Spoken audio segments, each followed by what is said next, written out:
Uh, Character highlight. There's this guy named the Hound. And the Hound comes from House Clegane. And Clegane is famous for saving a Lannister. Okay, if you don't know, lions aren't in Westeros anymore because the Lannisters ironically hunted them all to death. Right? There's no more lions. But before they went extinct, a lion attacked the head of House Lannister at the time. And a man and his 3 dogs attacked the lion and managed to kill it, but all 3 dogs died. And that Lannister always pays his debts, was so grateful, he raised that man to knighthood. And that became House Clegane. And the 3 dogs that died that day became the sigil of their house. Right?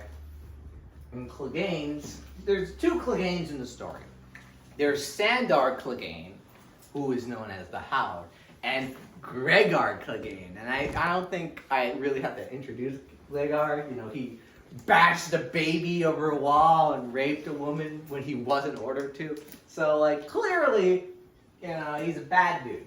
All right, and imagine having a guy like that as your brother.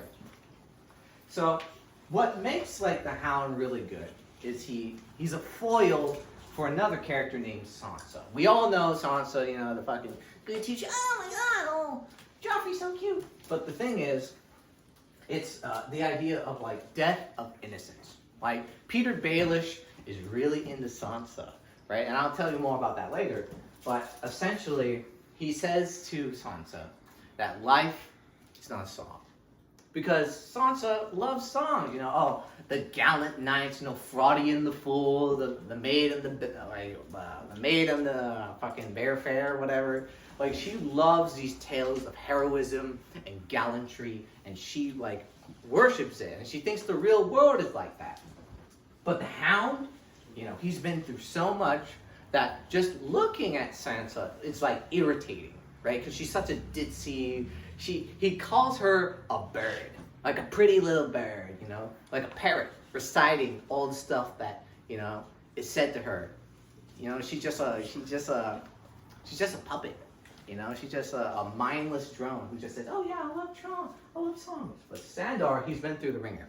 He doesn't believe in knights. He doesn't believe in songs. He doesn't believe in gallantry, because when he was a little boy, right, like pretty young, around Brown's age, around 9 to 10.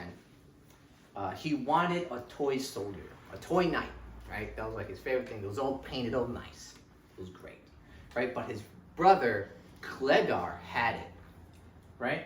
And he was old enough to be a squire. It was like 12 to 14, right? So he just wanted to have the toy knight.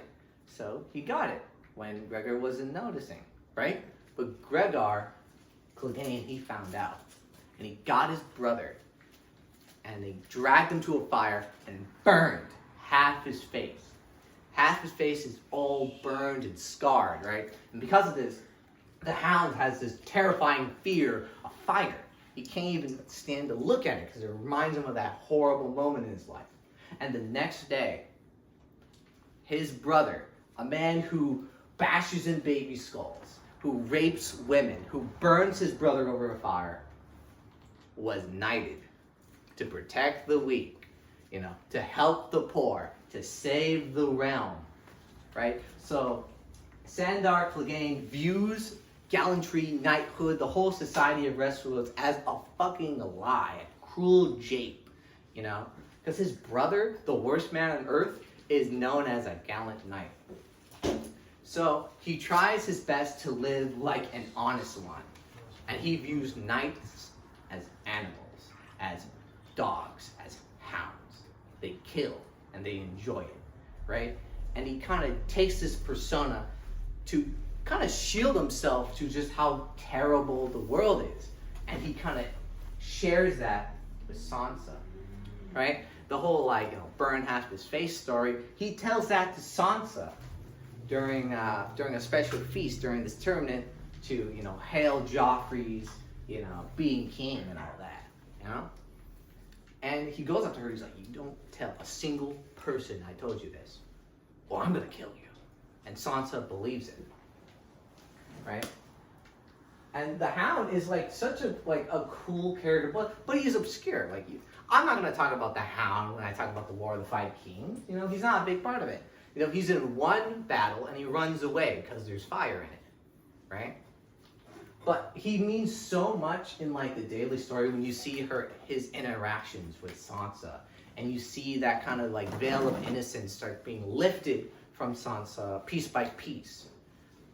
You know, and seeing just how ugly the world really is. But the cool thing is, Sansa also touches Sandor as well. There's this big battle. You don't really need the context, but it's called the Battle of the Blackwater. And you know, when I talked about wildfire, that Greek fire, that napalm that sticks on things, it's everywhere. There's green fire, and Sandor, for once in his life, is scared because he can't hide behind the Hound. He can't hide behind being like this aggressive animal. He's that scared boy. He was burned, you know, by his older brother. So he goes up to Sansa, right? And he's just like telling her that she's stupid, that she's empty-headed. And he wants a song, because that's how she views Sansa, as like a pretty bird that sings songs that's been taught to her, right? And he's expecting like a cringe, gallant song like Freudian the Fool, about like a fool who becomes a knight, the bear and the maiden fair. Oh, a woman learns how to love a bear. No.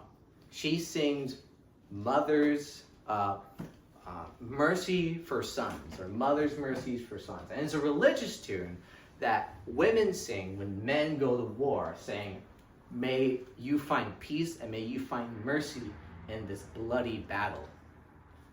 And Sandor is so taken aback because it's like, despite being this aggressive monster to Sansa, like he's like up to her face, like, oh, sing me a fucking song, right? She like gives him this song of mercy, and she just wishes peace for Sandor Clegane. And after that, he just gets up and he walks away, right? And it's just like, damn, you know? And it's like moments like that make Game of Thrones so good, because every character, even Fat Tom, has this crazy motivation that drives them into this conflict. Like each person has a reason why they're doing madness, killing, loving, singing, anything. They all have a purpose. Either they want to help their house or try to define themselves in this like crazy society of like classism and just like economic disparity. It's insane. And I think Sandor Clegane is one of my favorite examples of like a character that's relatively small in the grand scheme of things, but has a large impact on the reader and the watcher. So Sandor Clegane is easily one of my favorite characters. And his high moments are in Clash of Kings and Storm of Swords. So let's talk about Clash of Kings. So yeah, everyone's fighting. Everyone's fighting. But Stannis and Renly, they're the angriest dudes, because they're right next to each other, right? And Stannis is heir to the throne, right? He's heir to the throne, right? And Renly's just trying to fucking take that away from him, because he has the larger army. That's what he says. It's a really cool moment that was not in the show. And George has an interview saying, I really wish this moment was in the show. There's two moments, actually. Jon meets a man named Donald Noy. And Donald Noy fought with Robert Baratheon. Who's Jon is this? Jon Snow. He's in the Wall. Right? Jon Snow talks to this guy in the Night's Watch called Donald Noy. He has one hand. He fought with Robert Baratheon and was the blacksmith who made all his weapons. And he knows the Baratheon family so well. And he goes up to Jon. He's like, listen, these are the Baratheon brothers. Robert Baratheon, he's steel. Strong, hardy stuff. But if you leave it alone, it's going to rust and die. Stannis is hard as iron, but brittle. And will likely bend. Will likely break before he bends. Right? And Renly is copper. Shiny, pretty, but at the end of the day, not good for much. Right? That's what he says about the Robert Baratheons. And when it's called a parlay, when you two guys meet up, two kings or commanders see each other, eventually Stannis catches up to Renly and he says, stop this madness, stop your treasoning, and I'll pardon all of you, and you can all go free. So like Stannis is a real hard ass. And Renly, he's playful. You know, he's the younger brother. So he starts like laughing and making jokes. But he does this one thing. He like goes into his sleeve. And Stannis thinks he's gonna pull out his sword, right? So he gets ready with his sword. He pulls out a peach. And he goes, brother, you gotta try this peach. It's the sweetest peach you'll ever taste. It comes straight from the Reach, straight from Highgarden, and I saved it just for you. You should try this peach. And Stannis, that really fucks up Stannis. Because Stannis doesn't get, why the fuck, why are you showing me a peach? This is a war parley. We're talking for terms, right? So he's fucking angry, right? And he dismisses Renly. And they say, I'm going to fight you at dawn. I'm going to fight you in the morning, right? Right when the fucking sun comes up, we're going to fight, right? And Renly just takes it. He's like, fine, we'll fight in the morning, right? And during this, Catelyn Tully goes down because, you know, Robb Stark, he needs allies, right? Because he's alone with the North is strong, but he can't take over the Seven Kingdoms with it. And you can't fight the Lannisters with it. So she's like, maybe if we make an alliance with Renly or Stannis, we'll be able to do that. Stannis, there's no way you can have an alliance with Stannis. Stannis thinks every king is a thief, is someone stealing from his throne. This is his right to rule. So he's pissed off that she would even entertain the idea of allying with me. You should be bowing to me. You should be going under my banners. Why are you a king? Right? He's pissed off. Renly, he laughs. He's like, listen, how big is Robb's army? Huh? 20,000, 30,000? I have 50,000 men. The best men in the Reach. Young and strong. Why should I bend or ally with you? And he says, I will pardon Robb, just like Stannis, but lighter and like more jovial. But it's the same type of threat, you know. You join me, we do not align.